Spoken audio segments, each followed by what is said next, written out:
Good afternoon and welcome to Saturday Sesh. My name is Trey Reckling with the Academy of Cannabis Science. And we've been doing this since 2015 at the Academy of Cannabis Science, and so proud to have those of you on the call with us today. The first Saturday of every month at noon Pacific, we ask people to come on and share what they're passionate about, why they are passionate about the things that they are, and why we should be too. And today we are very pleased to ask our friend and fellow professional Brittany Parker to join us. Brittany is an entrepreneur, a mother, a freelance writer, an educator, a consultant, a coach, and more things than that, I'm sure. But she's also the founder and director of A Green Legacy. Brittany, I'm gonna let you tell us a little bit more, especially about Green Legacy. But good afternoon. How you doing? Welcome. Yeah, good afternoon, you all. I'm so happy to be here and so happy to see so many new faces. Caitlin, I think we may have been on an event together before. I can't remember exactly, but I feel like we did one for Last Prisoners Project, if I'm not mistaken. Okay. Thought so. So it's good to see all of you all. And my sister is actually talking in the chat here. So Nikki Simmons is my sister. And so glad to see you here too, Nikki. I'm glad to be here, Brittany. All of my family is back in Tennessee. So I am born and raised a Southerner, but now I'm located out here in Seattle. And so I've been out this way for, it's been 9 years, and I cannot believe that. The fourth year that I was here, it was either the fourth or fifth year, is when I actually decided to go to the Academy of Cannabis Science to get my consultant certification. And funny enough, at the time, I was working in tech, I was working in marketing. And so that actually was a transition from my very first career, which was as an elementary teacher. So I was an elementary teacher, thought I was going to be a superintendent one day. And I got into education and I was like, ooh, honey, this isn't for me. I think it was the bureaucracy. It was by far one of the hardest careers I've ever had. And so my first cannabis plug actually was a coworker of mine who I met while I was a teacher here in Seattle. And so after I left, I decided to go back to school and I ended up going into marketing. So I worked in tech for about 3.5, almost 4 years. But then towards the end of my time, specifically in tech marketing, I knew that I wanted to be a part of the cannabis industry. I knew that I had a lot of love for the plant. I came from a family where my mom would give me these I did not get spankings in my family. My mom gave me these torturous lectures that lasted hours. And she would always start with whatever the problem, the initial issue was that she was lecturing me about. And then it would always go into don't bring any babies into this house. And it would also go into drugs are bad, weed is bad, all of these things. So when I was finding relief from the plant as a very stressed out teacher, I was like, this is actually helping me a lot more than I thought it would. And I'm not really interested in other drugs or anything like that. So maybe some of the things that I learned back then aren't actually true about this. So it just made me curious about it. And so eventually, once it was legalized here, I knew I wanted to be a part of the industry, but I also felt like I wanted to learn more about it. I wanted to learn about, what were these things that I was experiencing? And so that's what brought me to the Academy of Cannabis Science. And so from there, I ended up switching to sales at Leafly. And so I was working at Leafly on their sales team. And I got this amazing opportunity to just talk to other entrepreneurs all day because my focus was on advertising. And so I was talking to so many entrepreneurs who weren't really sure about like the business side of things, and they were trying to figure out their marketing. They were trying to figure out if they wanted to do advertising. And so I found myself doing this like hybrid of being someone who's supposed to be focusing on sales, but also like helping people with their marketing as I was talking to them. And so eventually at the beginning of the pandemic, I was laid off. And when I was laid off from Leafly, I came to this crossroad of, do I want to stay in cannabis? I knew I wanted to stay in cannabis, but it was like, do I enter back into this very volatile industry right now that's doing layoffs after layoff after layoff?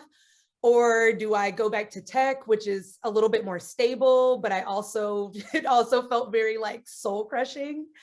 And so I ended up going into freelancing and consulting within the cannabis industry. And then from there, while I was doing that, I already knew that I wanted to start some kind of business that was related to supporting other entrepreneurs and supporting Black and Brown people and folks who are marginalized within the cannabis industry, because ultimately what I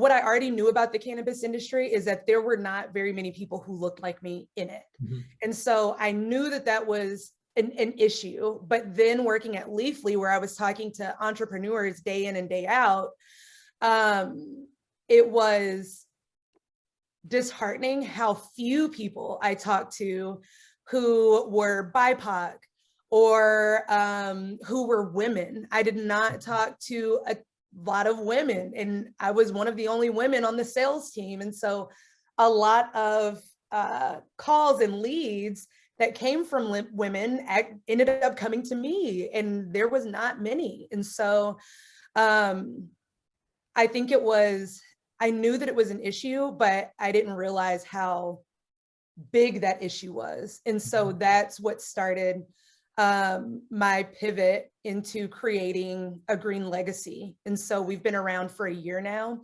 and we are an organization that is focused on restorative economics by supporting cannabis entrepreneurs and also cannabis leaders.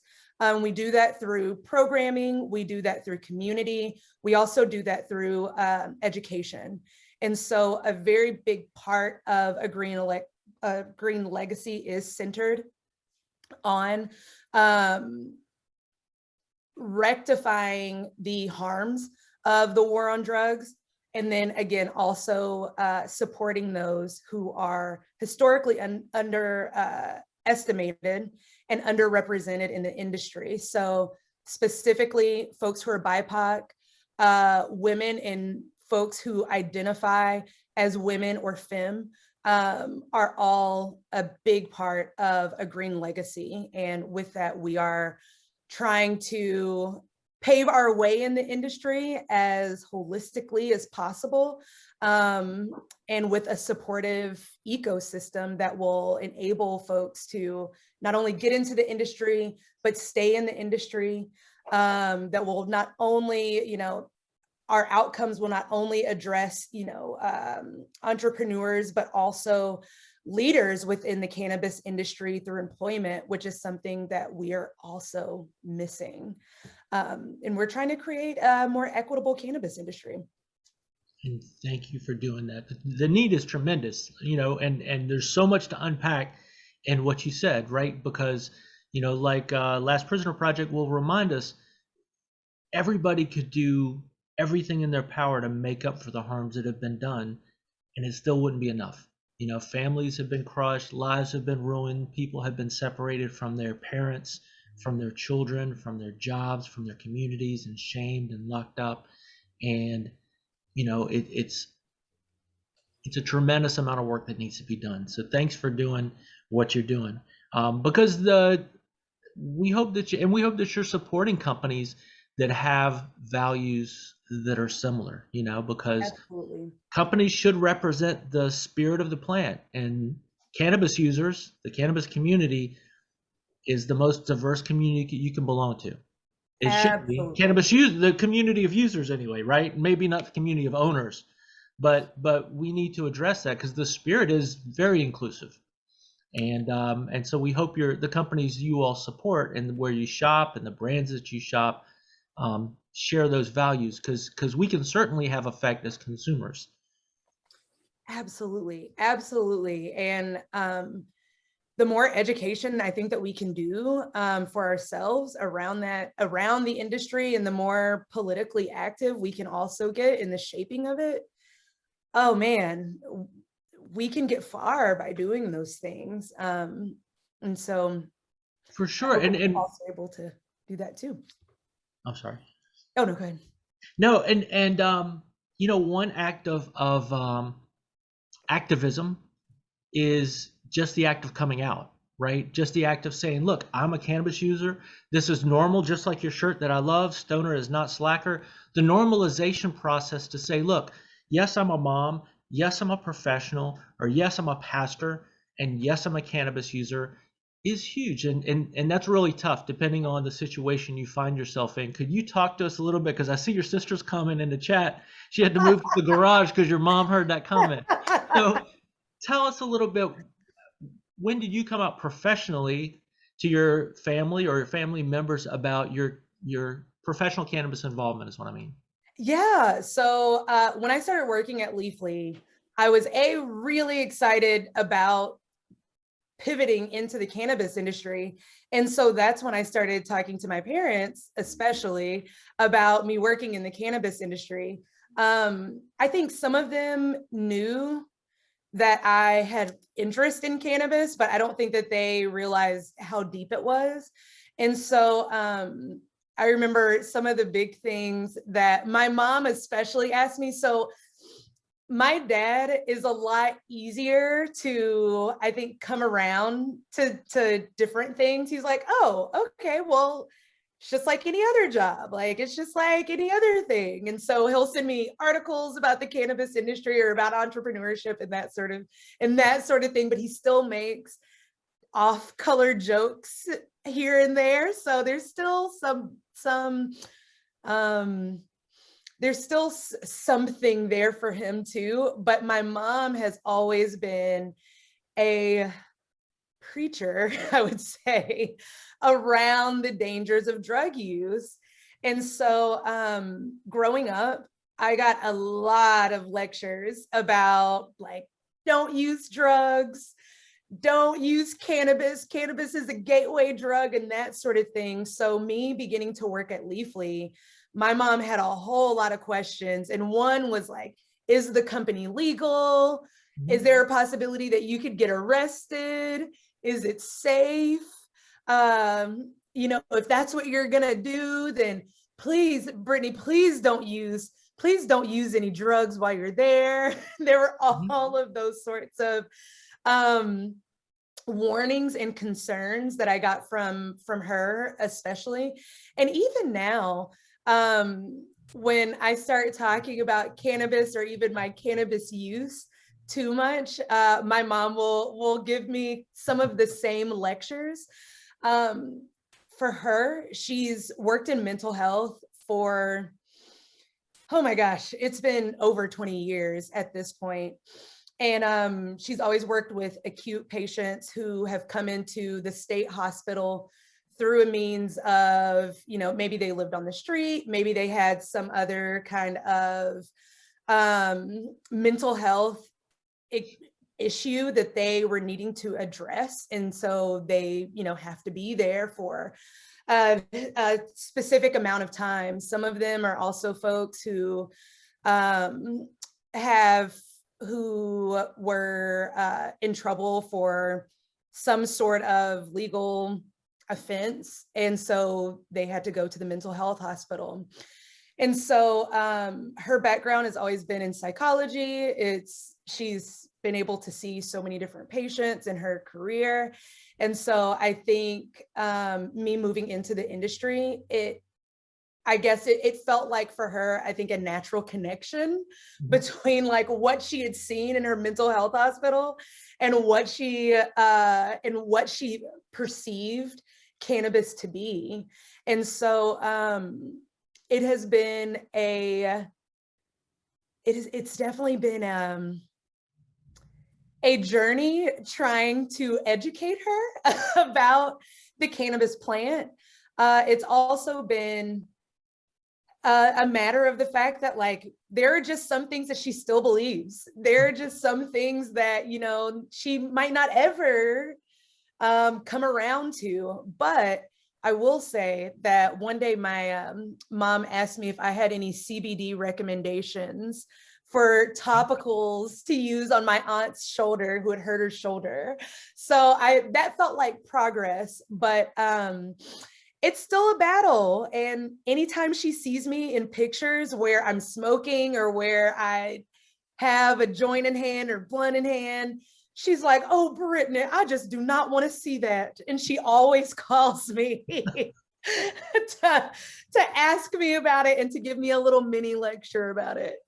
Well, and fair enough, to your mom's point, we know that, one of the most dangerous things about cannabis is interaction with law enforcement, right? Yep. And the legal system, especially for people of color. So respect on her concern for you there. But yeah, in this case, CBD might be the gateway to a better understanding of the plant and its benefits, right? So that's cool. Good to hear. I think so. I think so. It felt like a lot of progress. And, one thing that I also had to remind myself of, to your point, is that, my mom is in her 70s, both of my parents are. And so thinking of folks who have gone through 10 or 7 generations of anti-cannabis propaganda, who have gone through, generations of just say no and listening to Nancy Reagan, it's no surprise that they would feel this way. It's no surprise, especially being Black and in the industry and seeing family members and seeing community members being torn from the community, being ostracized from doing things as simple as trying to find a job because they have had interactions with law enforcement, because they have been incarcerated for cannabis related offenses. It's no surprise. So I think I've tried very hard not to be too critical of my mom's aversion and try to be more of a link than a hindrance to her own. Sure thing. And I'm from Georgia, so it's when you're not surrounded by, I had to come out here to really meet cannabis patients, because where we're from, it's easy to find somebody who will tell you, well, those people just want to get high. You've heard it, I'm sure. And so and so I'm one of those people now, and so I can tell people, say, well, no, I also don't take any prescription drugs anymore. I don't, and all that sort of thing. Yes. We got some people who are new to the industry or want to be new to the industry on the call today, and we'll have other people who will watch this later. As a coach, as somebody who works professionally in this space and who has spent time in the industry, what are some of the first things you tell people about how this space is different, or, hey, be ready for this, or I want you to be prepared for ... What are some of those things you might coach us up on? There's quite a few of them. I would say one really big one is you cannot be in the cannabis industry and apolitical. Ultimately, politics are part of this industry, and right now we're in it's in its infancy as an industry. And so this is not one of those industries where you can kind of sit in the sidelines and say, okay, I'm gonna let the activists, I'm gonna let the politicians deal with that. You cannot do that in cannabis, because if it's not about equity, which is, a huge issue that we do have to address, and we all have a responsibility to address that within the industry, it's even economics. I mean, if we think about Washington, being a licensed cannabis business owner, you have so many taxes. You have so many taxes that I think a lot of people don't realize how heavily the cannabis industry is taxed. And that's not just Washington. There are other states that are like that as well. And so it is very important that you know who your legislators are. It's very important that you go to wherever your state capital is, wherever these decisions are being made, and you allow your voice to be heard. It's very important that you find your community and you work with your community in order to progress some of those issues that we are just having to address. Even if we think about a state like Virginia, for example, that's just now legalizing or deciding to legalize cannabis, we have a situation where they're trying to decide if they're going to give MSOs, multi-state operators, so those are the very large cannabis companies, if they're going to give them a head start in actually shaping the laws of that state. And so when we think of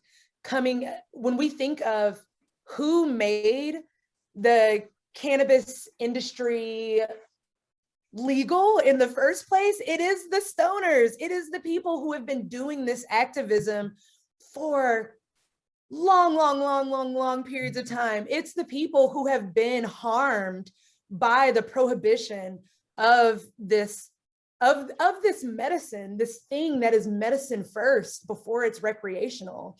And so we have to come together and ensure that there is space for small businesses to still thrive even once cannabis is federally legal. It's very important that we ensure that while MSOs are going to exist regardless, and while we are going to have companies like Coca-Cola and Anheuser-Busch coming in and being a part of the industry, that they are not the ones directing how the industry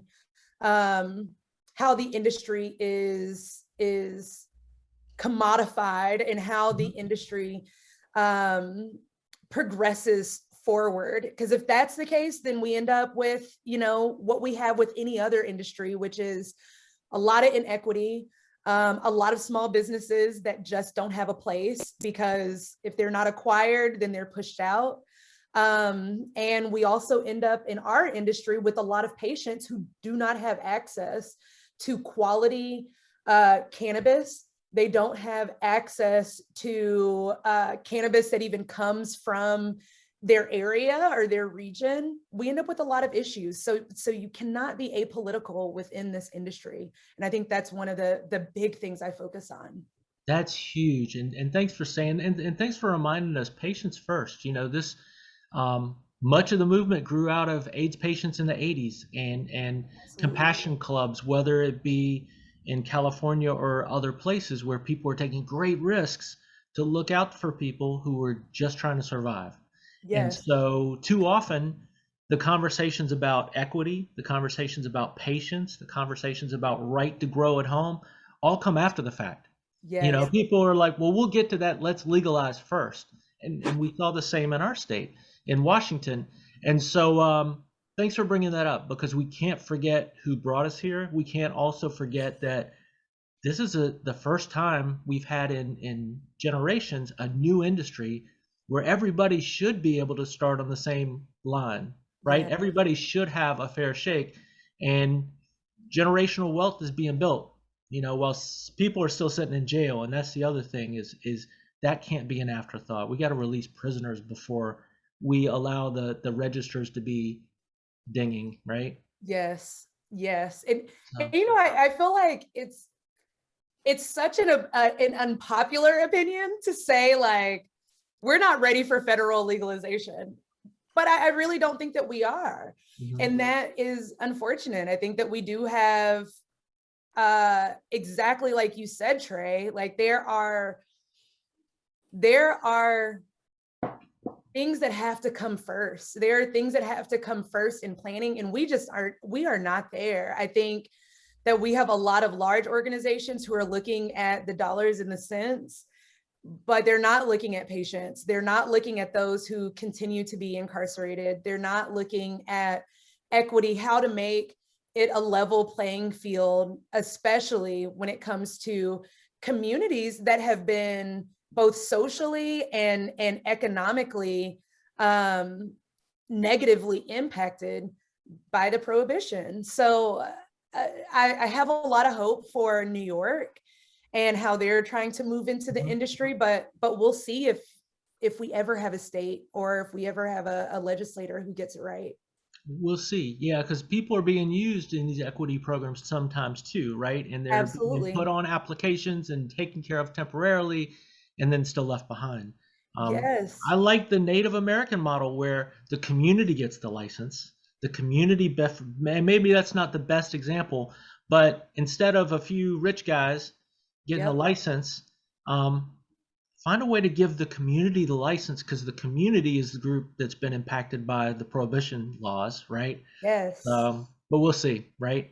I don't want to be too Pollyannish about it. We know there's a lot of money at stake, but There is. like you said, things have not changed yet, and there's still many voices to be heard. So Absolutely. Absolutely. I want to turn. We've got great people on the call today, and I want to give them an opportunity to ask you some questions. I have more for you, but I want to give other people a chance. And so I want to turn to our CannaFam online. What questions do you all have for Brittany?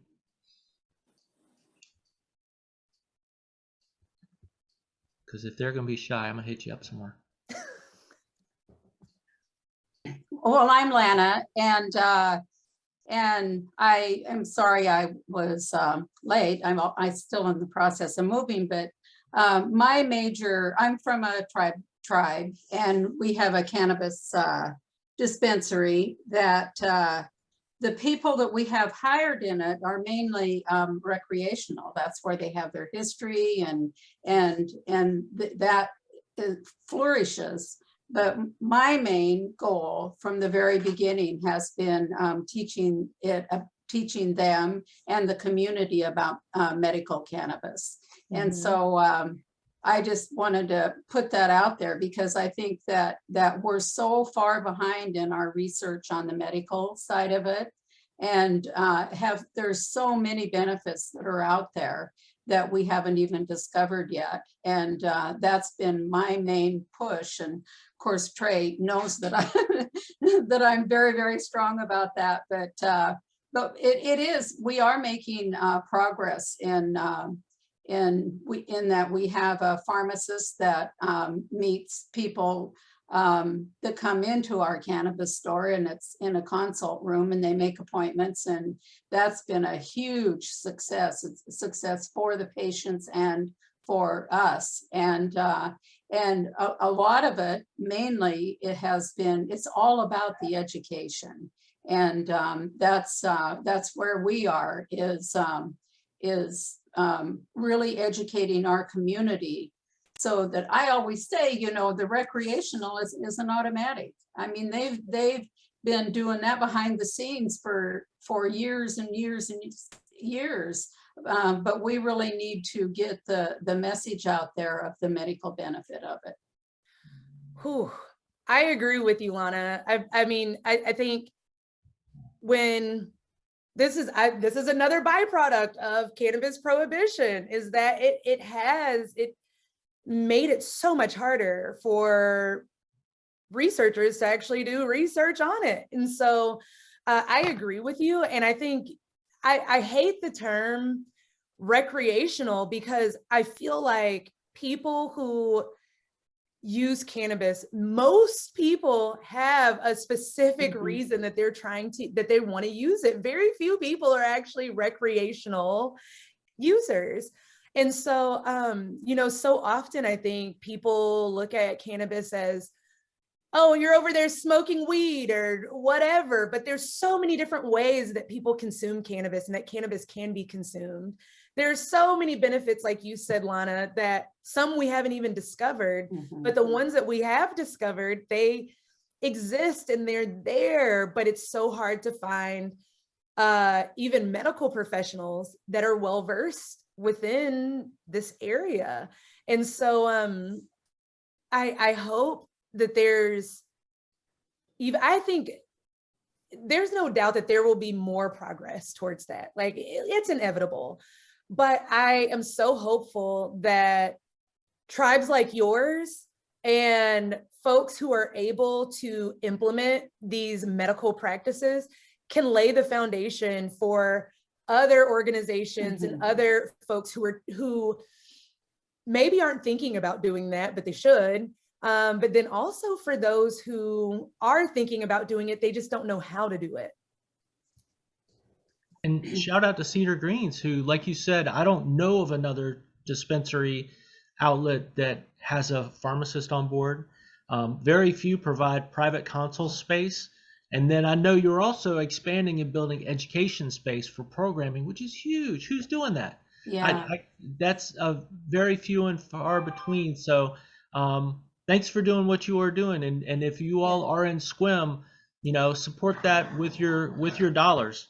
Sorry, that's Blueberry making noise. But support that with your dollars and with your choices, because they're certainly leading the way in that way.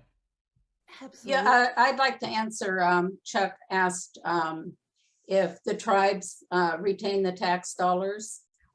We do. We're required to collect taxes on all sales, but we have a compact with the state that says that those taxes go into a separate fund, and those funds are released to the tribe for the benefit of the tribe and the members of the tribe. So we're using those tax dollars to not only benefit our tribe, but doing research for other cannabis products. We're currently working with the Puyallup Tribe of Indians, and we do have a couple of research projects going with universities in the state. So yeah, the money does go back to the people in some way. That's great. Lana, what tribe are you a part of? The Jamestown S'Klallam tribe. It's in Blinn, Washington by SQUIM. Okay. Yeah, I'm gonna have to come up to SQUIM. Yeah, well, let us know when you come because we'll meet you there. All right, I'm ready. I'm putting it on the calendar. All so right. get your information. Yeah, you think a lot like we think out here, so. And it's funny how conversations like this start small sparks, right? I know from just the people on the call today live, we have a lot of influence. We have a lot of people who are active in this community in Olympia, in Nevada and beyond, who are not just telling their family and friends, hey, I'm a professional and I use cannabis, but going well beyond that to influence laws. So please share examples like that, because sometimes lawmakers are not necessarily, we can't expect them to be the most creative people in the room, but we can help them to understand when somebody's found a good idea and a good solution. So thank you all for sharing that example. Anybody else have questions?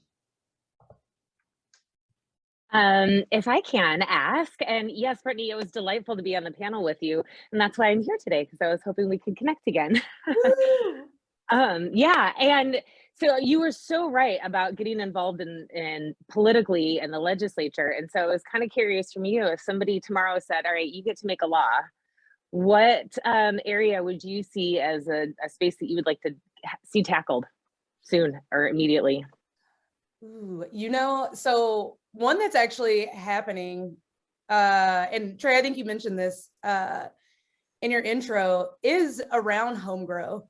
Like that is also, it's one of those things where I'm just shocked that that we're having to do this. Like it feels like that should be a thing anyway, but it is an equity issue. I mean, I think equity as a whole is, I think, just such a huge piece of the cannabis industry that really helps us all. Like if we can solve for the inequities that we're seeing around incarceration, around who is able to actually access the cannabis industry, especially as an owner, which has direct impact to economic prosperity and bridging our economic gap, then we can solve a lot of problems. We will be solving a lot of problems that address all of us. And so I think the home grow law is one that if they could just bang the gavel and say that people can grow in their homes, and there isn't a ridiculous restriction as to how many plants you can have and that sort of thing. I think that's one really small but big step towards this equity conversation. And the fights. I love to hear that. Oh, sorry, Trey. I was No, just going to say, Caitlin, please. I'm excited for us to keep talking some more because home grow is one of the main bills that we're pushing. Oh, And okay. Let's go. unfortunately, it's not looking like it's going to go this year, but I'm hoping to get a crack team together to make it go next year. So Yeah, some good interim work to do. Yeah. I'm down. The fight is not over, Awesome. folks. Legal cannabis is not the end of the fight at all. So some people have said, well, HempFest used to be about legalizing cannabis and patient access.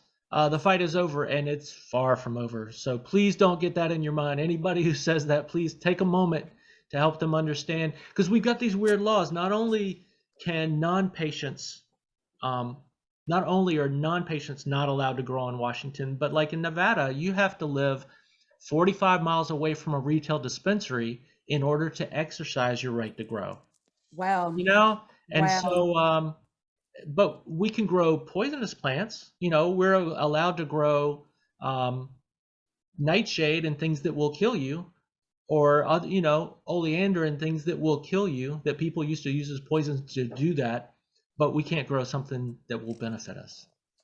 So anyway, soapboxing all the time, sorry. But hey, tell us a little bit, Brittany. It was interesting because you worked for one of the largest cannabis businesses in the country, a very leading, cutting edge brand, and now you're making your own way. Talk to us a little bit about how you coach people up or help them to think about that.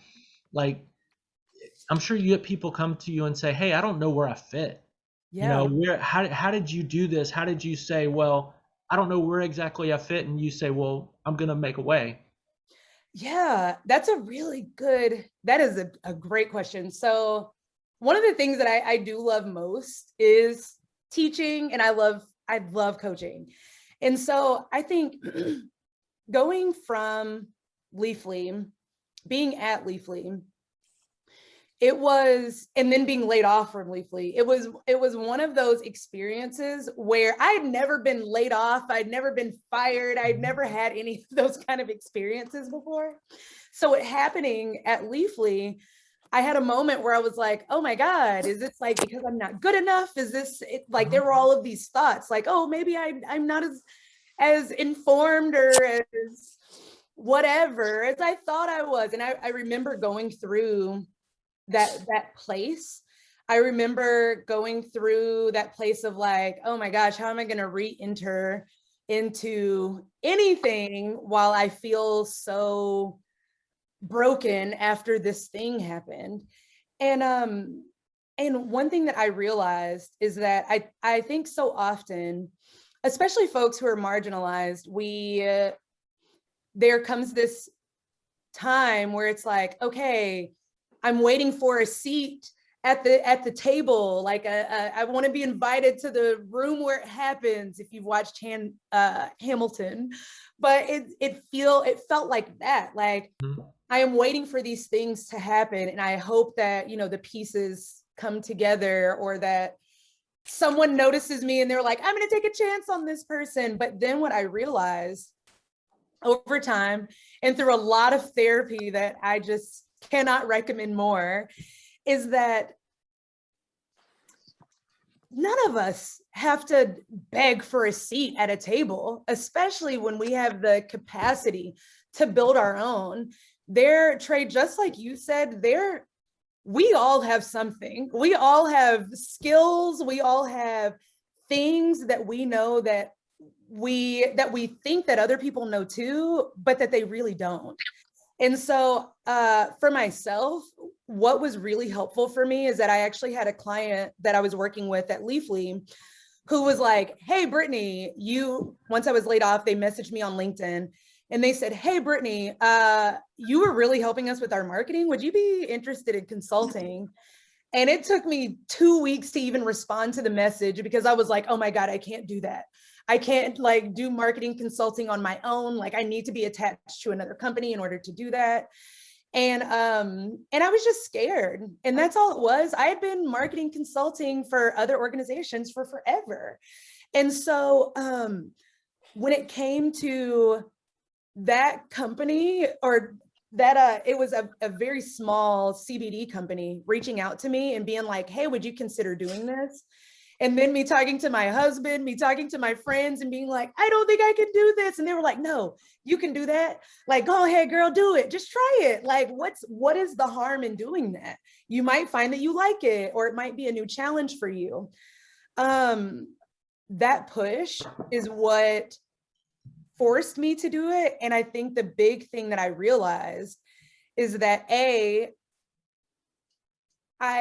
just had to like take the risk. I just had to do it while being very scared of doing it. And so for me, and what I tell other people is that there are so many different ways to get to where you're trying to go. Maybe it's a situation where you do have to work a regular 9 to 5 for a little bit, but you're working on your own business or even just like freelancing or consulting on the side as a side hustle. Like that exists. It might be a situation where you can drop everything and drop your 9 to 5 and you're like, okay, I have this idea. I know what I want to do. I'm going to go for it, whether it's entering into the cannabis industry as a worker or entering into the cannabis industry as an entrepreneur. There are so many different ways to just to get in. So I feel like it is a matter of putting one foot in front of the other and knowing that it's a process. My first year of A Green Legacy is my first year of consulting. I was scared the entire time. Like I had a lot of anxiety. It was very difficult. But what I found is that, you know, every time I did a new project, every time I talked to a new person, I was learning a new piece to the puzzle. And so I still don't have all of the pieces, but I know that there are people in my court who are not only cheering me on, but people that I can reach out to with questions. I'm also a person who's like, I'm on LinkedIn all the time. I'm on Instagram all the time. So if I see somebody who's doing something that's interesting to me or that I want to learn more about, I'm like, hey, do you have time to meet up for coffee? Or do you have a rate or a fee that you use for consulting? Because I'd love to just talk to you for 30 minutes or an hour. And so really talking to other people, really making, even if I was afraid to reach out to someone, reaching out anyway, that has been a really great way to keep me in the industry, to keep me doing what I'm doing. And then through that too, I have a lot of people who I randomly asked them, you know, a question, and they came back months later and they were like, hey, Brittany, I know somebody else who's in the cannabis industry and I just thought that you all should meet. And so I think building a network, putting yourself out there, even if the only way that you can put yourself out there is by putting a post on LinkedIn or on social media or whatever, that one step always leads to more. And eventually you get more and more comfortable. So while we can always wait around for someone to invite us to the table, we all have our own table that we can be building, even if it's outside of cannabis. That all is possible. And in some ways, depending on how you go about it, it doesn't have to be something that breaks your bank account. It doesn't have to be something that takes up a bunch of time. It doesn't have to be some huge organization. It could be exactly what we're doing here, what you all have probably been doing within your communities, talking to folks, getting involved, learning, sharing what you're learning. So I think that that's like an invaluable part of just getting yourself into the lane that you're trying to go into. And that is beautiful. And I see why you're paid for your advice and for your coaching and for your guidance. And I thank you for your spirit. You know, it's one thing to know stuff, and it's another thing to act out of love. And I feel that communicating with you. And if you all are not following A Green Legacy, feel some love and follow A Green Legacy online. And I encourage you to follow Brittany on LinkedIn. Like you said, don't wait to be invited. Reach out to people. And then as people start asking you stuff, make sure you're compensated, right? Because people want you to give it all away. And they don't mean anything by it, you know, until you ask them. They might not have thought about making sure you're paid, right? Exactly. And some people really don't. And I think for a lot of us, we probably naturally just enjoy talking about these things and probably naturally just enjoy talking to people. But you can monetize your time, and you should, because what you have to say and what you have to teach and what you have to give to the community and give to other people, it does take time. And you should be not even rewarded, because it's not a reward, but you should be compensated for that. Time is one thing we don't get back. So Yep. thank you for sharing yours with us today. Thank you for everything I've learned from you. I continue to learn from you. Thank you for on a daily, not just giving professional guidance, but normalizing cannabis use. And you do that so beautifully. So thank you for being our guest today. Thank you for having me. Thank you. Thank you. And I am on LinkedIn. I can drop my LinkedIn name in here. And then I've also added my handles. So I'm A Green Legacy, and I'm also Natural Bree on Instagram. I, again, do spend a lot of time also on LinkedIn. And if you like my shirt, I did link my Shopify page there. I just launched it quietly this week. So there's only one thing on it. So we're taking baby steps. That's a good thing to be on it. Thank you again. Thanks for everybody who've joined us today. We want to encourage you to come back this time next month and join us as we host Vivian McPeak for our Saturday Sesh in March. Vivian has been the executive director and helped to lead HempFest for over 20 years. And then the following month in April, we will have Evelyn LaChapelle, who's the director of the Prisons to Prosperity program with Last Prisoner Project, formerly incarcerated professional who's working in the space and doing great stuff as well. So thank you all. Thanks for sharing your time with us today. We will put this up on YouTube, where you can find a tremendous amount of free content. And we encourage you to go there to join see what some of our other conversations have been like. Thank you all. Have a great weekend and stay safe. Thank you all. Thank you. Thank you so much, Trey, for putting this together. Thanks for being here. Awesome.